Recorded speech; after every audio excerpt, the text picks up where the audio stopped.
Hello guys and gals, animal friends and spirit pals. Welcome to my channel. Hope you guys are doing good today. Hope you're including some joy in your day. That'd be terrific. Spoonful of sugar helps the medicine go down. Burning some sage. Oh, I love sage. It's so great. I just love it. Kind of clear my aura a little bit. I tried to make this tape about an hour ago, but then the guy who cuts the lawn came over unexpectedly. And then there was a big hullabaloo with all my children and coming in the house and the lawnmowers and big bunch of stuff. But now we're all calmed down and settled. Alaska's behind me in the big chair and Buttercup's right here in the chair with me. My little doggy girls like to be here with me when I'm doing these videos. Okay, what's today's video about? That's a question. You know, a big part of my assignment in this channel, you know, because my guides are the ones that really encouraged me to do this, and a part of my assignment from them was to just share my experiences and my story honestly and simply with whoever wants to hear it. So that's really been one of the number one things. Now they have other things going on that they're using this channel for as well, which, you know, they'll share with you as they want to.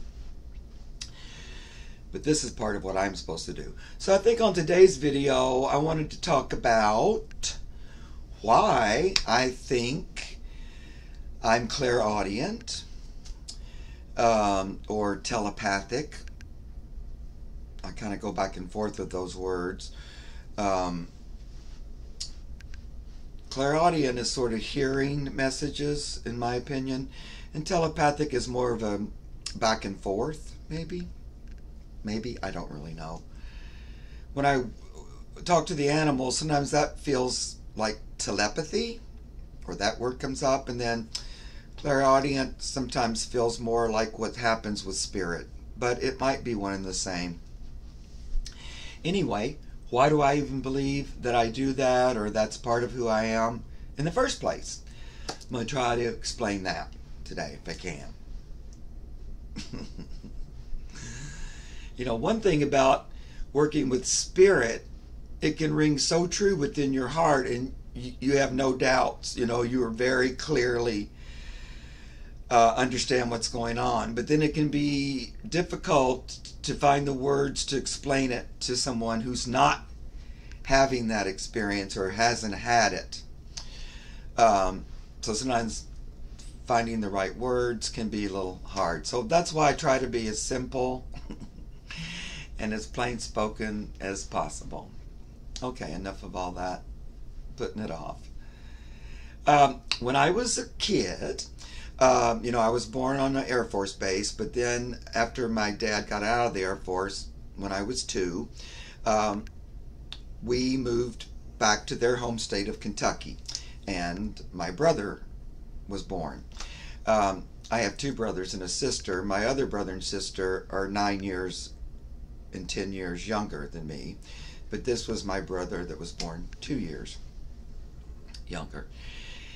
And so then my childhood was spent in Kentucky.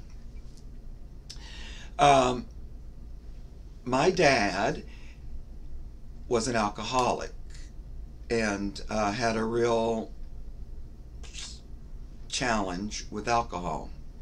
He was sweet and lovely and kind when he wasn't drinking, but when he drank, he would become really angry and violent and really scary. And so a lot of my childhood was spent in that energy, and you know, it affected me a lot, can't lie. I grew up with a lot of anxiety. For one thing, it wasn't like that happened every single day, but it happened enough that you could never really relax. You know, it would always, as soon as you felt like you would go, kind of relaxing your body, it would happen again, and so all the tension would come right back. So then, I just grew up with that sort of anxiety level all the time, even though there's really nothing to be anxious about. And, I carried that into my adulthood, and it can still raise its head. It's sort of probably a form of post-traumatic stress, maybe. If I want to self-diagnose, it feels something like that. But anyway, during those times and when it would get really scary, he never really hurt me, but he would hurt my mom, and it scared me a lot. And I was the oldest kid, so a lot of time, I felt responsible for my siblings, number one. And also a lot of times I would have to run to a neighbor for help, or to try to get to a phone to call police or my grandparents, something. It was just a horrible time when you're a little kid. But the other thing about that, I would get really scared and upset and not know what to do. A lot of times just anxiously awaiting my dad to come in and start that. But a presence would come to me and talk to me, and I could hear it. And it was like a presence from outside of me. It wasn't like my normal, I'm afraid, la la la, is dad coming, all that kind of chattery chat. It was like something from outside, and it would come and console me and talk to me, and it felt very loving and gentle and non-judgmental. And my little baby brain, I don't know, I thought it was like God or maybe an angel. I didn't really know. But that happened over and over as a child. I kept having that energy come. Now, I thought, does this other people hear this? But I never heard anybody talk about it, and so I didn't either. Plus, I was a shy and introverted kid because there was so much drama that the last thing I wanted to do was to create any more. So I just sort of tried to fade away. And there was really no time to focus attention on me or what I wanted or anything, because all of our attention went to the alcoholic and, that. I don't know if that's something that other families that have alcoholism in it can relate to or not, but that's what happened with us. And plus, it was a secret. You didn't want to tell anybody. It was a lot. We also moved a lot during that time, so I went to so many different schools. I never really had time to make friends, and I was shy and introverted anyway, but then constantly moving schools too. But anyway, that was really my first experience of hearing this energy or presence or being, whatever it was, talking to me, and I could hear it clearly. Then as I was about 12, around there, I was raised in a Baptist church, Southern Baptist, and we went to church all the time. And in the Southern Baptist church, as you grow up, you ask to be baptized. It's not that you're baptized as soon as you're born. You come to that realization, and they call it like accepting Christ as your Savior. I don't really know what that means exactly, but it's like deciding that you recognize Jesus and you want to be in partnership with Him. That's the way I took it. Anyway, when I was around 12, I felt this energy come to me and talk to me about that. And I thought it was Jesus. That's who it said it was. And it was the exact same thing of when I was a kid with the angels or whatever. It felt from outside of me, and then I could hear it really clear. And also feel its presence. So it wasn't just hearing it, it was a presence. And his energy, or that energy that told me it was Jesus, felt very loving, kind, non-judgmental. It was always like arms around you, kind of an energy. And it was very emotional, like it was like some part of my soul recognized it or something, and it made me emotional. Not sad, but just overcome with emotion and tears and things. And I remembered after that I chose to be baptized. Also, shortly after that, I'd already realized that I wasn't like other boys and that something was going on. And, at that time, back in the dark ages, there wasn't the word gay. There were just negative terms, and we hadn't taken that word yet. And nobody was out. I didn't know a single anything about gay.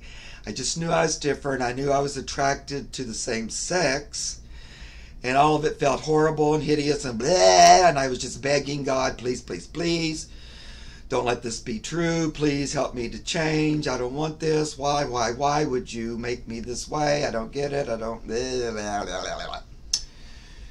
Also really realized the church wasn't going to have anything to do with it, so that was also a big thing, and it was a mess. And so, I always prayed and went to God, but it was different. I didn't really listen very much to God. I kind of just, when we learned to pray in church, you just kind of told things. But I was really, please give me answers. Please show me the way. Tell me what's going on. And then once again, that same energy that I call Jesus, or that told me it was Jesus, came to me again. And this energy talked with me quite a few times, a few days in a row, all about why my soul chose to be gay in this lifetime and why so many other souls were choosing it. And he talked a whole lot about all that, which I would be happy to share if anybody's interested. But I just want to continue on this subject of hearing stuff. So, hearing and feeling, because I always had an emotional reaction.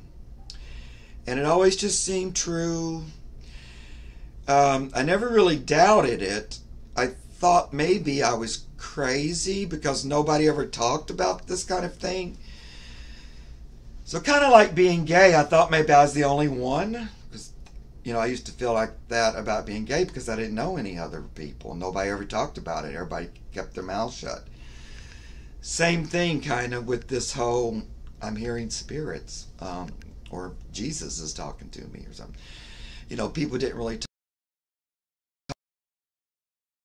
say something like that, but usually the messages seemed to be about judgment or sin, or they were just always negative and not very, you didn't really want to even listen to them, or I didn't.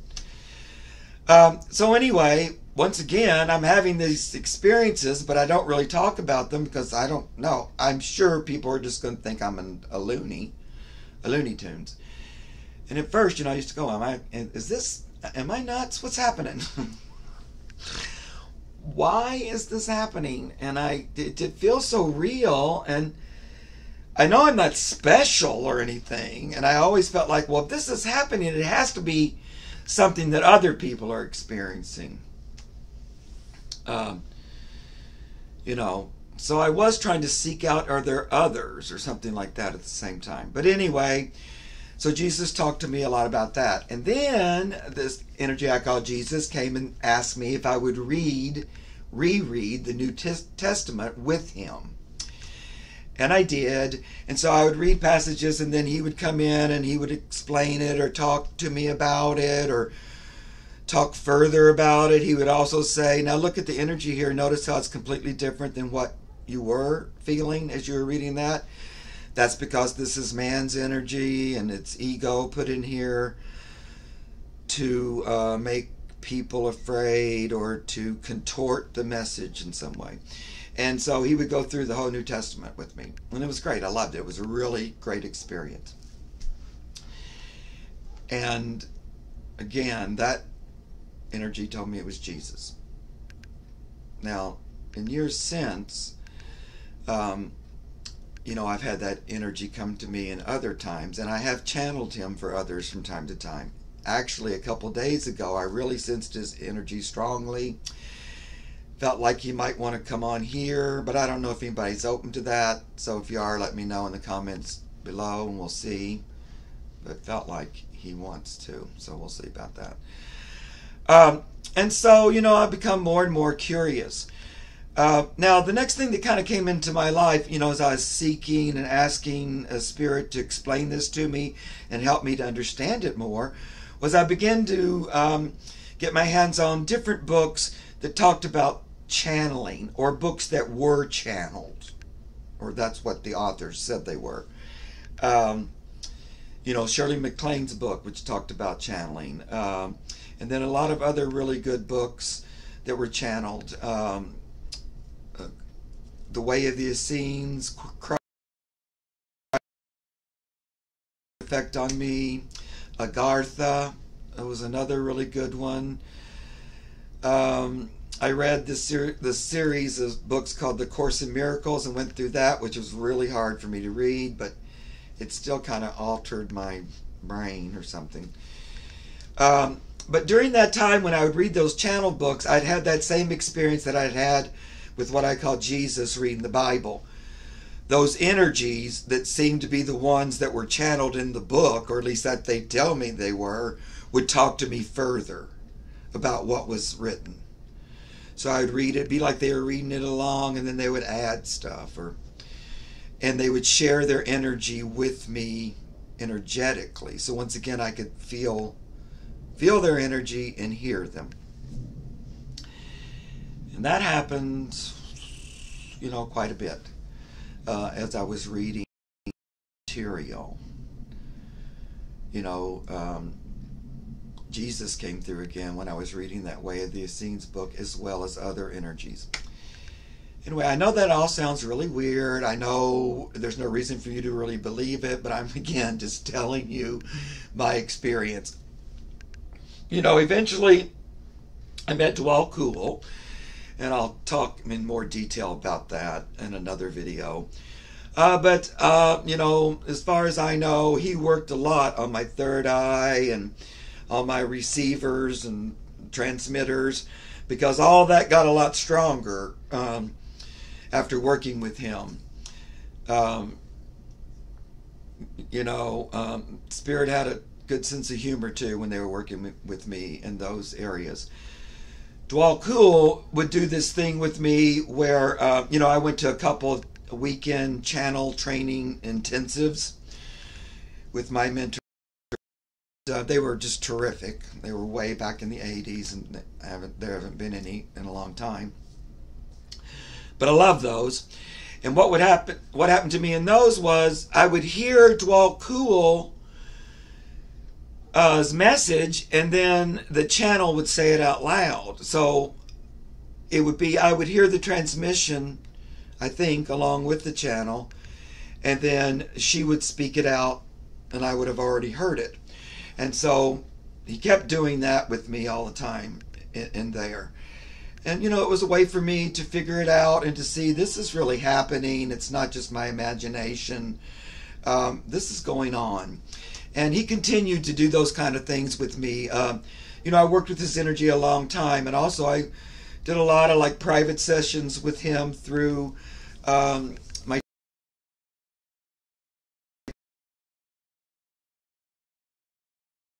a lot of energy work too.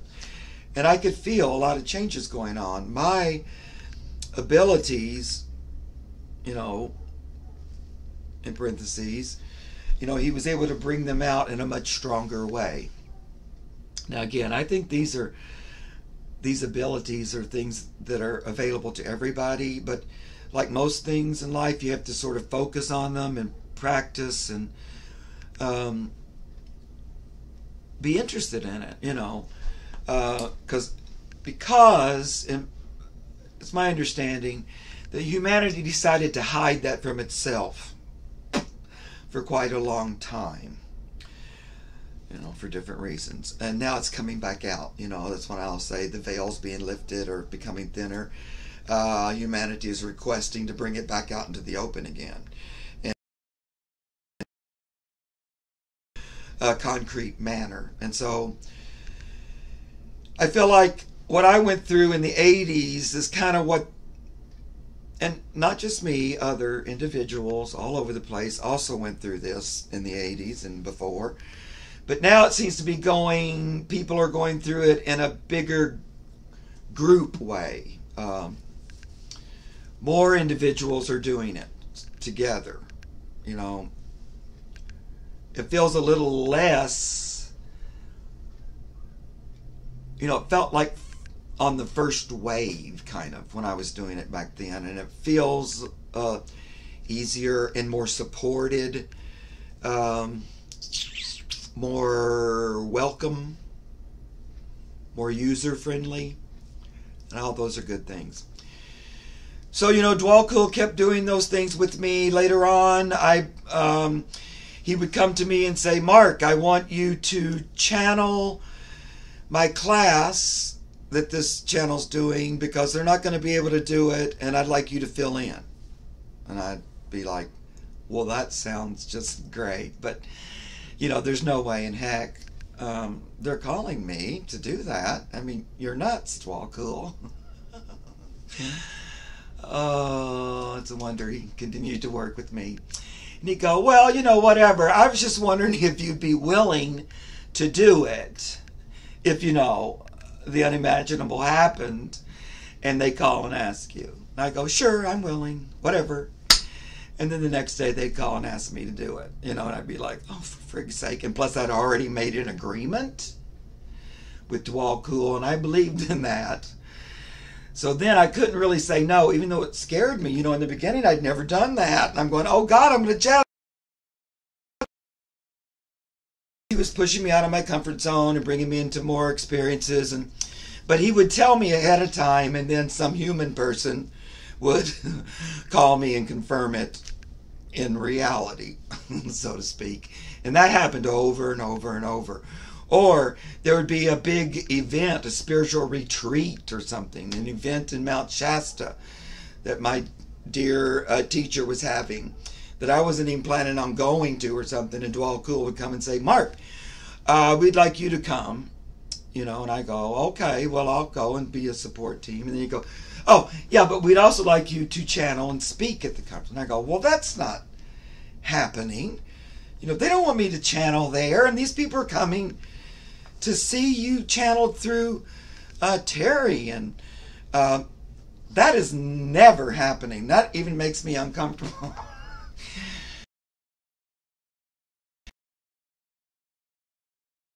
He would listen patiently and then always say, I'm just asking for your willingness. Are you willing to do that if that comes to pass? And I go, okay, but I just don't know how that would ever happen. And plus I don't even, what would I do? Or, you know, blah, blah, blah. And then within a day, maybe a day and a half, I'd get a call. You know, Djwhal Khul wants you to channel at the thing. Would you do it? Would you come and be one of the channels? And again, you know, I would have already agreed, you know. And then it'd be really hard. You know, I'm a loyal person, and if I tell you I'm going to do something, I'm going to do something, and that stands for, you know, invisible spirits. If I made this deal with Djwhal Khul and he said, are you willing? And I said, yes, I'm willing, then I'm not going to go back on it. No. And I'm scared to death when someone says, you're going to speak at this big, huge meeting now with hundreds of people, you know. And then it even got more and more. I have to tell you more about that story, but then they wanted to use my talents as an actor and channel them. You know, it was a lot. A terrific experience that I'll go to in more detail sometime if you want to hear it. But that was another long lesson in learning. This is actually a thing, and I'm actually getting better and better at it, and it's becoming like first nature, not even second nature. It's just right there. And then as I was introduced to Pan and then talking to animals, you know, all of that was a huge learning experience, and I learned how to adjust from talking with spirit or communicating with spirit into communicating with the animal kingdom or the plant kingdom or the mineral kingdom.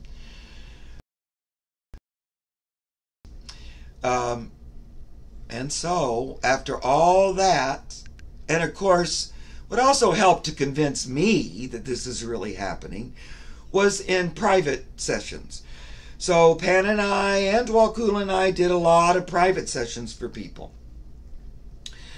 And if you do those long enough, and the information that's coming through you is serving people and it's right on, you know, if someone calls me because they have a lost pet and they think that maybe Pan and I can help them, and I'm going, can we, Pan? Can we find a lost pet? And he goes, sure we can, let's do it. And we go do it, and then we find it, or he finds it through me, or however you want to say it.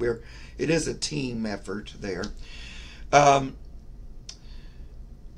if that keeps happening, it becomes harder and harder to deny it. Actually, it gets to the point of, well, I'm just an idiot if I continue to deny this. You know, I'm really a dummy. It might be hard for me to convince anybody else, but you don't need to convince me anymore. I'm sold. I'm a card carrier. Here you go. So I just wanted to explain that to you, you know, and I know there's a lot of you out there who have your own experience similar, or you're beginning to, and, you know, you're kind of afraid to talk about it because humanity up to this point just loves to throw stones and criticize and call you a weirdo and say that's too different for us, or you're a liar, or whatever. I also think quite a few of us who've done this in other lives, maybe it didn't end so well, and so, you know, it's challenging to bring it out again. But this is the time, guys. This is part of this age that we're living in. It's not hiding it under a bushel in a closet anymore. And even if you don't completely understand it, even if you're falling, stumbling, questioning, still, it isn't meant to be secreted away like it's some dark secret that only certain ones know, and they probably have nefarious reasons or whatever. Out into the open. It's a part of our divine inheritance. And so that's why I go around saying I'm clairaudient and telepathic, because at this point I think I am. And I think the fact point, and it's just first nature to me, means that's something anybody else can do. Trust me, guys. If I, doubting Mark Thomas, could figure it out with a mind filled with fear from the church, anxiety from growing up in an alcoholic home, you know, lack of self-esteem, and any kind of encouragement from being gay, all of that. If this lowly person like me, filled with crap, can do that, so can anyone. Oh, I do want to add that my dad recovered. It was after I left home. But not only did he recover, he used Alcoholics Anonymous, but he also helped many, many, many people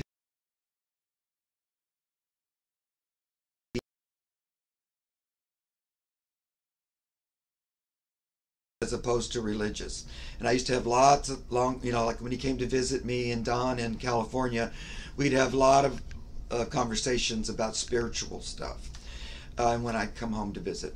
When he passed away, so many people he helped through AA were at his funeral. It was just breathtaking.